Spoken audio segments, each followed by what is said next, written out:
Santuario. G.G. Carr. Audiocuento editado por Juan Pablo Flores Montaño. Para Cuentos Extraños. Weird Tales. Santuario.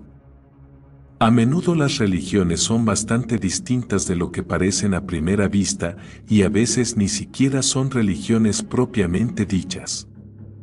Aunque, en última instancia, ¿quién puede decir lo que es una religión propiamente dicha? Incansable, pacientemente, el rey del bosque hace sus rondas, inspeccionando su dominio en busca del menor daño, una rama rota, hojas arrancadas. Probablemente fuera el viento la causa, pero podría ser la señal de la presencia de un invasor. Tras cada falsa alarma, pues los animales han aprendido hace ya mucho a evitar ese bosquecillo y los fuera de la ley son pocos en Bairgen, cuidadosamente recoge y entierra el material dañado, para evitarse una innecesaria segunda búsqueda. Así han sido las cosas en el bosque de Bairgen desde hace más años de los que se puedan recordar, así serán durante más años de los que se podrán numerar. El rey sin par, en su dominio nunca cambiante, intocable en su santuario, hasta que un retador llegue y tenga éxito, venciendo al antiguo rey y transformándose, a su vez, en el nuevo soberano reinante. Crispín Delón estaba huyendo, una vez más. No era culpa suya, realmente no lo era. Nunca lo era, claro. ¿Cómo podría haber sospechado que la muy tonta de la chica aquella iba a reaccionar así? Al recuerdo de las gotas de color rojo escarlata, que se iban coagulando en un marrón negruzco, salpicadas por sus hermosas habitaciones turquesa y aguamarina, se estremeció, herido en su sentido estético. ¿Por qué le había hecho aquello a él? Siempre la había complacido en sus caprichos y había escuchado sus eternas protestas de aburrimiento. Algo nuevo, Crispín, algo nuevo. Estoy aburrida, Crispín, aburrida. Le había dado tal cosa y le había conseguido tal otra. Me aburro, Crispín. Hasta que ya solo quedaba una cosa. Le había dicho que era escasa, muy cara, que a él solo le quedaban unas pocas dosis. ¿Acaso no se lo había advertido? No era que crease adicción física, él no tonteaba con cosas así. Era demasiado peligroso, los tipos importantes tenían copado aquel terreno. Más, Crispín. ¿Y cuando se le acabó? Más, Crispín. Pero ella era una muñequita encantadora. Crispín Delón tenía un gusto exquisito y él tenía contactos. Crispín Delón siempre tenía contactos. Lo mejor, por lo que pagaban créditos a una escala estrato alta, había sido una porno táctil. Le había dicho que era porno duro, ¿no? No le había causado ningún daño, en realidad incluso había disfrutado con ello. Al menos con la mayoría de las cosas, y la habían tenido dopada en las partes peores. De acuerdo, él se había quedado con la mayor parte del dinero, pero ella había tenido aquello que le gustaba, en grandes cantidades, ¿verdad? Y todo había ido sobre ruedas, hasta un día en que ella le había pedido sentir el táctil. ¿Habría oído algo relativo a sus quejas? Pero siempre le había dicho a ella, desde el principio, que antes o después, nunca dejaba de aburrirle. Cada vez que ella se lo había pedido le había dejado sentirlo un poco, compartiéndolo con ella, pero aquella tarde tenía una cita que no podía romper. Crispín Delón a menudo tenía citas que no podía romper. Con una risa condescendiente, había tecleado en la caja fuerte para abrirla, le había lanzado el táctil y se había despedido con un alegre, hasta ahora, mientras salía por la puerta. Al regresar y ver lo que quedaba de ella, y lo que se había clavado en su curvado abdomen, su preciada bayoneta del siglo XX, lo que era añadir el insulto a la injuria. Se dio cuenta de que los polizontes jamás se creerían que había sido un suicidio. Ella aún estaba agonizando cuando él llegó, pero antes de que sus aterrados ojos pudieran acabar de captar toda la terrible escena, se había estremecido y se había quedado rígida, con ese grácil estiramiento que dejaba tras él solo un montón de carne muerta. Y allí estaba él, justo en el momento de la muerte, que había sido en su suite, con su bayoneta, y de su mujer, de la que solo se había quejado ante uno o dos amigos íntimos, cierto, pero los polizontes tenían sus métodos para hacer hablar a la gente. Solo tenía unos minutos.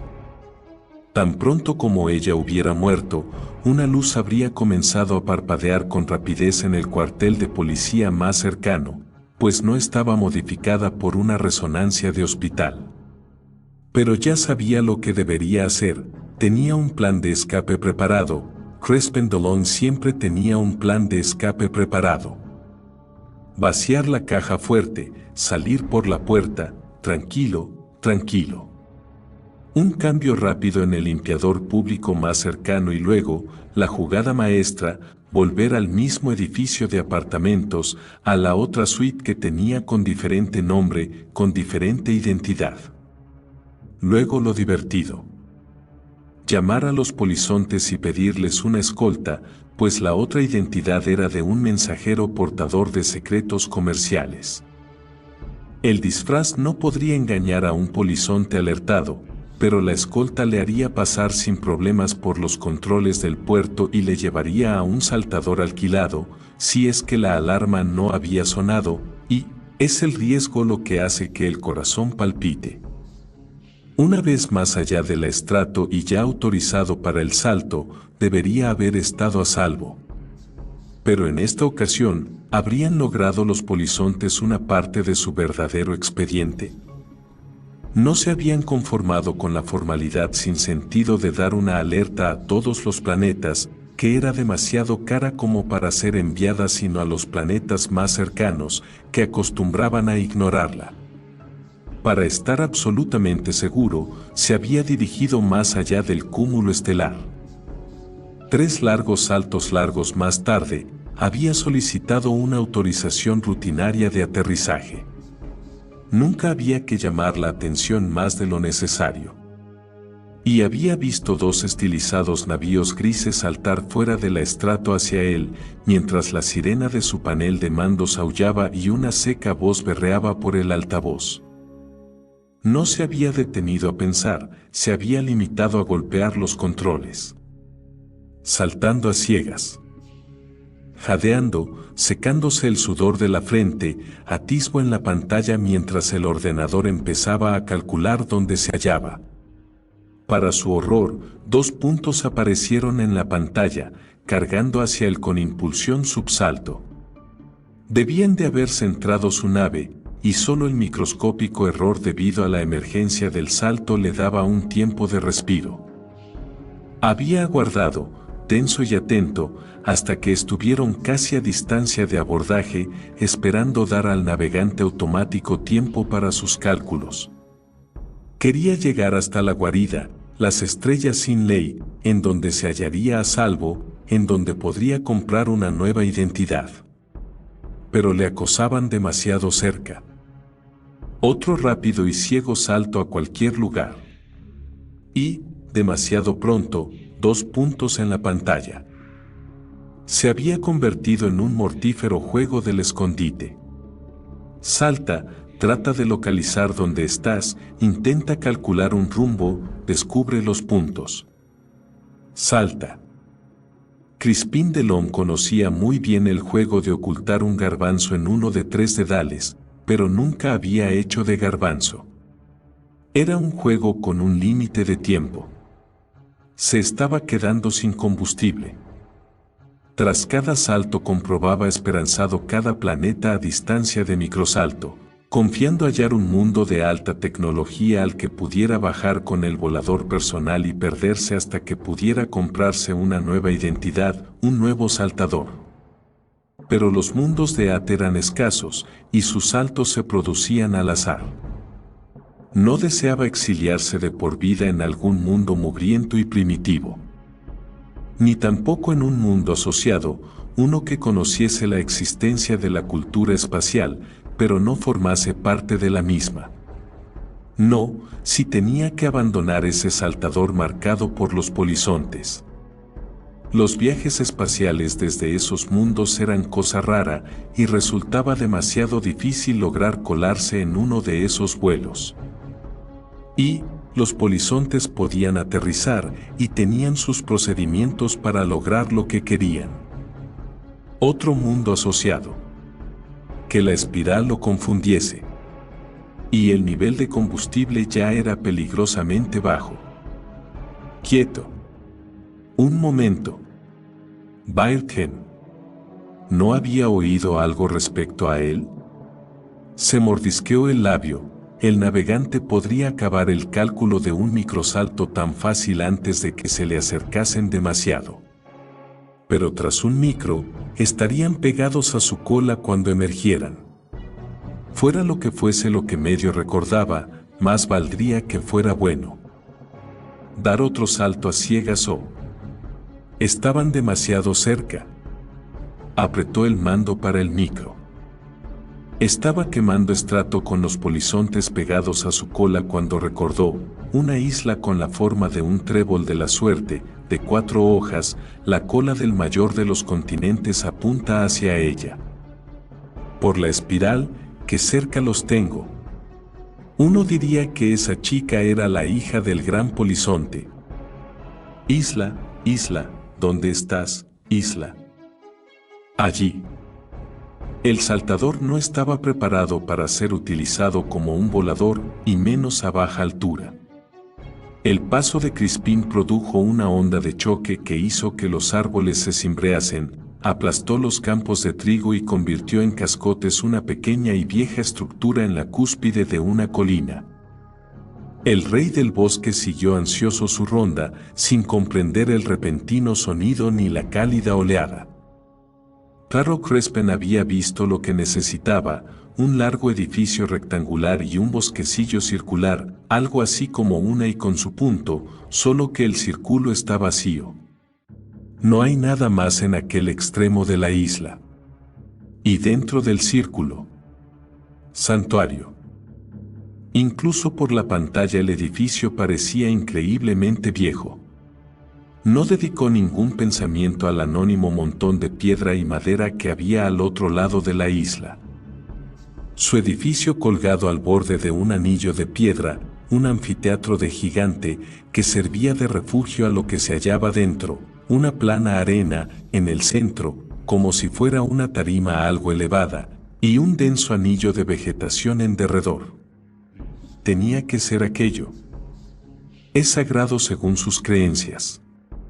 Los polizontes no se atreven a violarlo o a tocar a quien esté dentro. No pueden interferir con las religiones. Santuario. Podría hacerles burla a los polizontes, desde un santuario. Y, al cabo de un tiempo, cuando se cansasen y se marcharan, tendría el camino libre hacia la guarida, en tanto que evitase los mundos de At mientras saltase. Y el contenido de su caja fuerte le serviría para comprarse una nueva identidad, sobrándole lo bastante como para poder vivir durante mucho tiempo, incluso en un lugar tan caro como guarida. Santuario. El descenso era arriesgado, tenía que hacer unos cálculos muy precisos. No había que derrumbar el precioso santuario. Pero Crispín aterrizó, sin casi sacudidas, prácticamente en el centro del anillo de vegetación. A salvo, pero no había algo más, otra cosa, que no podía recordar exactamente.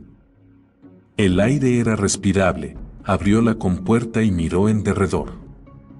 El círculo parecía extrañamente sólido. Curioso, levitó hacia abajo y se dirigió hacia los árboles más cercanos. Ajá.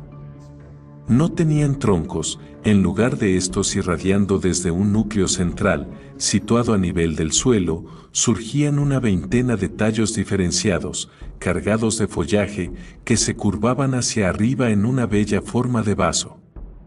En pie junto a uno de ellos, podía ver un anillo exterior de árboles.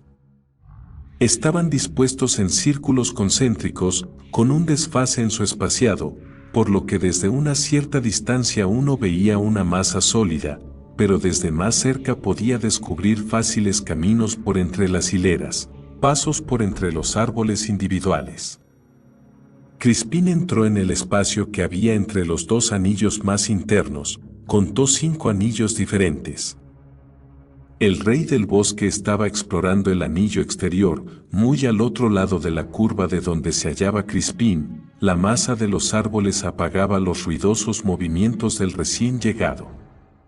Pero cuando el rey pasó al círculo interior vio el saltador, aguzado y eficiente, brillando bajo la luz del sol. «Hey, apártese de ahí». Crispín vio algo con el rabillo del ojo. Corrió hacia el centro, apartando descuidadamente las ramas que se interponían a su paso. El rey del bosque se volvió y vio al intruso. Desenvainó su espada. La luz solar se reflejó desde la hoja de la misma a los ojos de Crispín. Recordó el resto. Solo uno puede estar en el bosquecillo, uno y nadie más. Si ya hay alguien allí, hay que ahuyentarlo o matarlo. «De acuerdo», gritó Crispín. «Lárgate, huye, ábrete, quemallones. Ahora me toca a mí». Hizo un grandilocuente gesto que indicaba, fuera, con su mano izquierda, pues la derecha no la apartaba de la pistolera que llevaba al cinto. La hoja rota que había quedado atrapada en el complicado bordado de sus puños brillaba suavemente. Los ojos del rey se enfocaron en esa hoja y un brillo iluminoso apagado color gris. Alzando la espada dio un paso hacia Crispín. «Quieto, amigo, te digo que ahora es mi turno. Lárgate.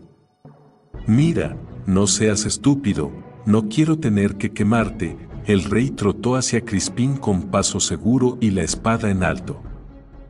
«Lárgate. Escapa. Te digo que me toca a mí el turno. Si das un paso más. Fuera de aquí». «No».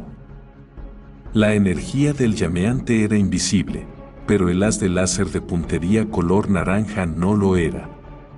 El rey del bosque vio la extraña luz centellear por encima de su cabeza, pero eso no le hizo siquiera aminorar el paso. Crispín bajó la mira. El rey del bosque cayó desmadejado. El saltador de Crispín brilló por un instante mientras absorbía la mayor parte de la energía, pero en 2 de los árboles las hojas se marchitaron a causa de la pequeña cantidad de esta reflejada por el pulimentado costado del vehículo. Crispín se acercó y dio una patada a la masa inmóvil. «Me has obligado a hacerlo», le acusó irritado. Matar a alguien en persona le alteraba el estómago. «Todo ha sido culpa tuya. Te dije que te largaras, te dije que ahora era mi turno». Naturalmente, el ex-rey del bosque no le contestó. «Todo ha sido culpa tuya», murmuró Crispín, dándole a su fallecido oponente una patada final. Ajustó su arma para dispersión en cono amplio y dudó. ¿Para qué malgastar la energía? Después de todo, ¿quién sabía cuántos iban a venir a disputarle aquel precioso santuario? No es que tuviera nada que ocultar, según las normas del lugar, tenía derecho a matar, pero no podía dejar aquella cosa allí, pudriéndose y empezando a oler mal. No quería compartir su santuario con un cadáver maloliente. Buscó con la mirada. Por allí el suelo parecía bastante blando. Sí, desde luego, allí. Y el saltador tenía un armario de herramientas muy completo. Ya estaba. Suspiró. Incluso sabiendo el lugar, resultaba difícil distinguir el rectángulo de tierra removida del resto. Si no tuviera aquellos dos árboles de hojas marchitadas, ¿por qué estarían así, mientras no fuera por una enfermedad? Como referencia, uno a cada lado de la tumba, hasta a él le costaría hallarla. Unos pocos días, algo de lluvia y se necesitaría un equipo policial muy sofisticado para hallar aquel punto. ¿Y a los polizontes? Ja, ja. Les estaba prohibido entrar en el bosquecillo. Lo único que ahora tenía que hacer era esperar. El saltador estaba bien provisto de todo. Y quizá lograse convencer a una nativa, si es que no tenía todo el cuerpo cubierto de espinas como aquel nativo que había matado, aunque tal vez las espinas pudieran quitarse, para que se viniese al bosquecillo. Así que eso era todo, simplemente esperar. Eran unos árboles de aspecto curioso. Todos del mismo tipo, todos del mismo tamaño. Había algo raro en las ramas. Valdría la pena echarles una mirada. Crispín se acercó al árbol más próximo y apartó las hojas para poder estudiar el tronco. Era de color gris plateado, con una superficie lisa y mate, excepto en donde surgían ramas más pequeñas. Le dio un suave tirón, para hacerse idea del tacto. Aquello era muy raro, era demasiado pesado. Excesivamente pesado. Apartó la mano, sin prestar atención a la miríada de arañazos, casi imperceptibles, que le cubrían la piel. Casi era como. Excitado, rebuscó en el armario de herramientas. Por la mismísima espiral. Las ramas principales eran de tungsteno, sólidas excepto por los estrechos canales, las pequeñas eran de platino, o germanio, o teluro, o... Imposible.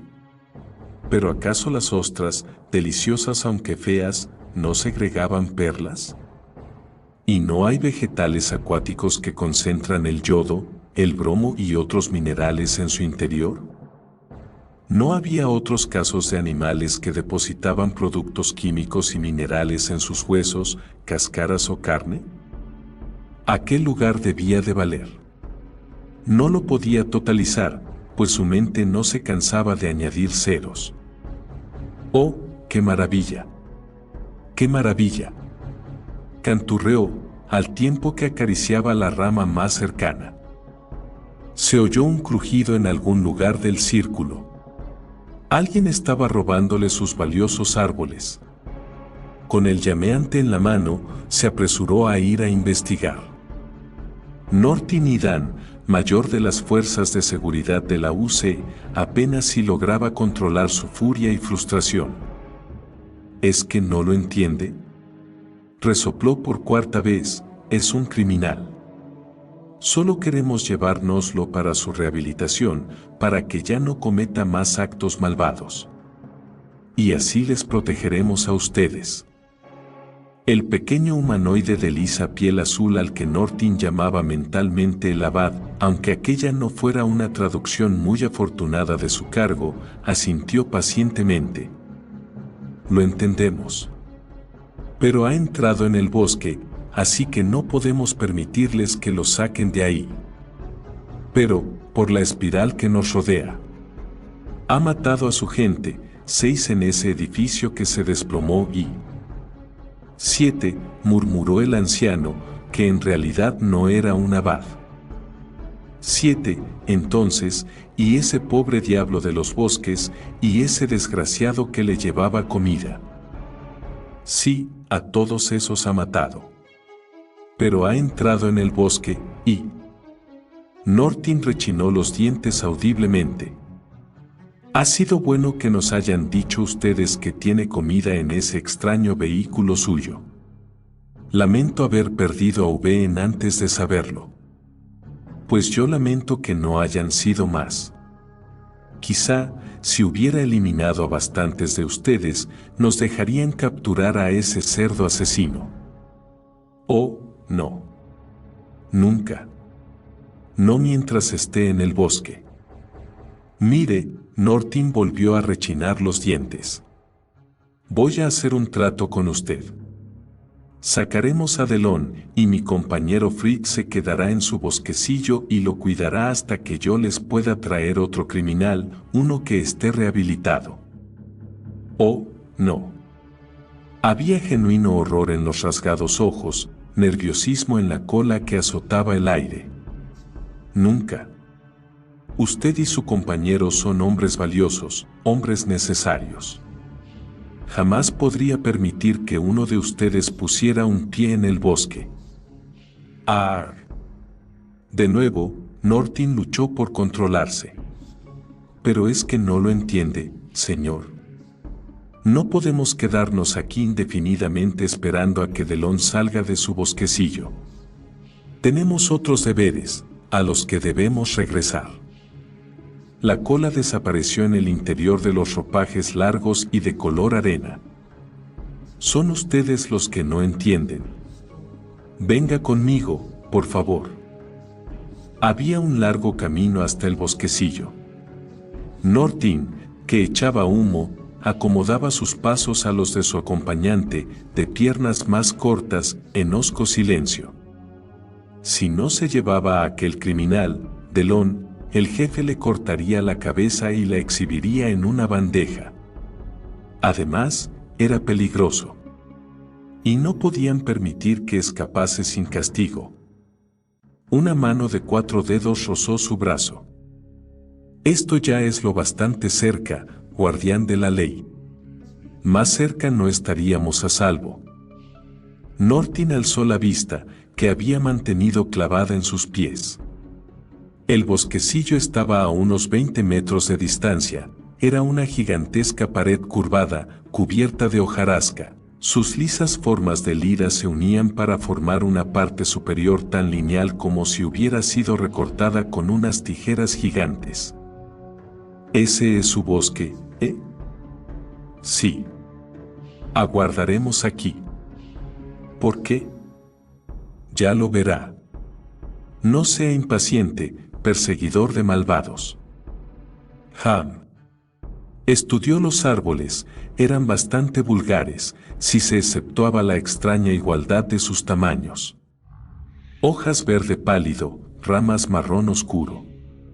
Y, sin embargo, no son como los demás árboles de por aquí, ¿no es cierto? Son de otro lugar, del continente principal, ¿cómo lo llaman? ¿Mortigis? Nadie sabe de dónde surgieron. No se sabe que haya nada igual en el resto de nuestro planeta. ¿Es único? Nortin silbó. ¿Y por eso lo adoran? Unos ojos rasgados, color amarillo crema, se clavaron en los de él, azules acerados, con una expresión que no podía descifrar. ¿Adorar? ¿Cree que nosotros? Chist, ahí llega. Nortin apoyó los 3 dedos. Uno de estos días iba a tener que encontrar tiempo para que le ajustasen una buena prótesis de su mano derecha sobre la culata de la pistola. No, susurró con fiereza el que no era un abad. No nos hará ningún daño si no hablamos en voz alta, ni nos acercamos demasiado. Nortin contempló suspicaz a su presa, pero el hombrecillo azul parecía tener razón, era como si Delon no los viese, estaba con toda su atención puesta en los árboles, examinando cada tronco, cada rama y cada hoja con tremendo interés. Mientras seguía lentamente su camino por el círculo, Nortin comenzó a escuchar su débil murmullo y, al cabo, pudo distinguir las palabras. Nadie va a coger mis hojas, nadie va a robar mis ramas, nadie va a tocar mis árboles, nadie. ¿Qué es lo que dice?, preguntó el no abad. Nortin se lo tradujo. Entonces, ya está hecho. Que viva muchos años. Nortin frunció el entrecejo. Sigo sin entender. Es lógico. Vayámonos de aquí. Ahora que sus ojos lo han visto, será más fácil explicárselo. Nortin contempló al absorto Crispín, mientras empezaba a concebir una sospecha. Quizá me permita devolverle su hospitalidad, dijo, con aire formal. El Noabad pareció fascinado por el licor que Nortin y su compañero, Fritz ten Boom, le sirvieron. Era del mismo color ámbar pálido que sus ojos, y, tras un primer sorbito cauto, le dio vueltas y vueltas en la copa, contemplando sus profundidades frías y burbujeantes.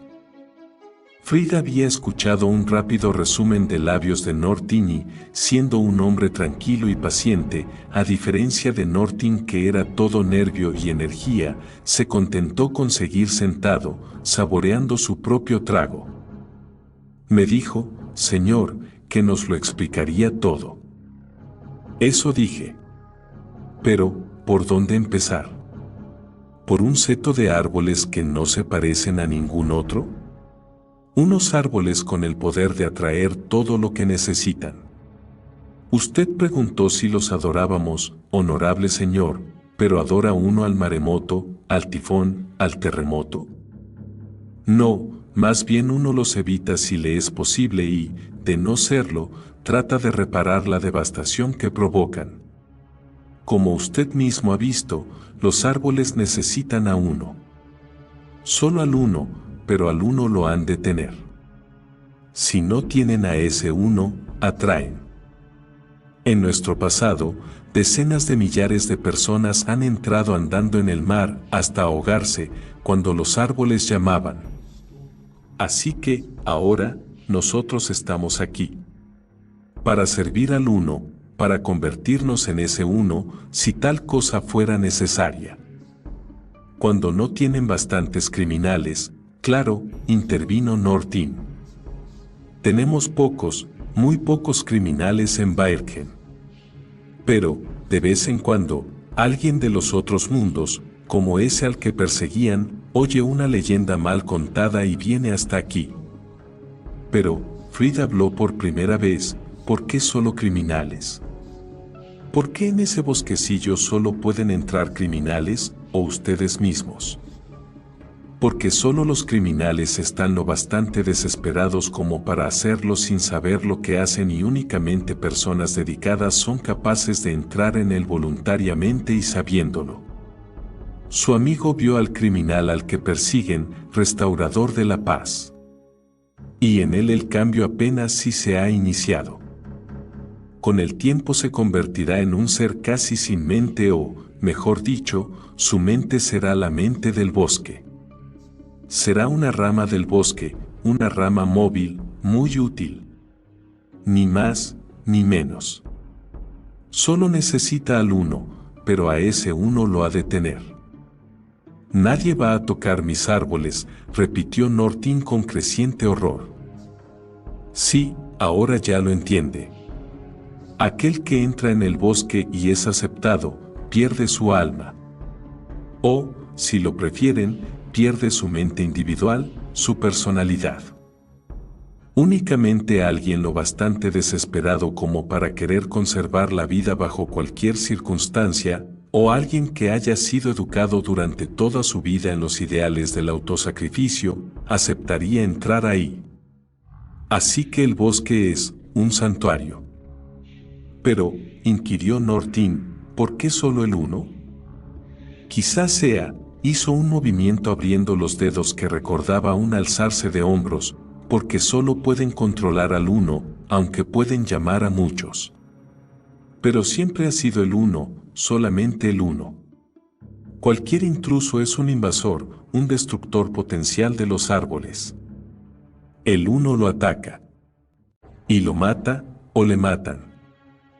Si muere, los árboles buscan a otro, y el vencedor está allí, aguardando. Usualmente ha tocado los árboles. Y ellos deciden. Si es aceptable, se queda. Y pronto comienza a sentir hambre. Los árboles, por instinto o inteligencia, no sé por qué, saben que el uno debe ser alimentado. Y permiten que uno de nosotros se acerque, con comida, para dejarla donde el uno pueda hallarla. Mientras, Ellos distraen al uno. Pero Delon mató a ese VN. Porque aún no estaba bien controlado. Y no estaba hambriento. Así que están seguros de que nunca saldrá de ahí. Que jamás escapará, dijo Fried. Nunca. Es aceptable. Servirá a los árboles hasta que muera de muerte natural o sea muerto por otro parecido a él. Los árboles cuidan al uno. Si no llega ningún otro criminal y lo mata, vivirá una larga, muy larga vida. Es cadena perpetua, pobre diablo, murmuró Nortin. Creo que el jefe estará satisfecho, comentó Fried. Incansable, pacientemente, el rey del bosque hace sus rondas, inspeccionando su dominio en busca del menor daño, una rama rota, hojas arrancadas. Probablemente fuera el viento la causa, pero podría ser la señal de la presencia de un invasor. Tras cada falsa alarma, pues los animales han aprendido hace ya mucho a evitar ese bosquecillo y los fuera de la ley son pocos en Bairgen, cuidadosamente recoge y entierra el material dañado, para evitarse una innecesaria segunda búsqueda. Así han sido las cosas en el bosque de Bairgen desde hace más años de los que se puedan recordar, así serán durante más años de los que se puedan numerar.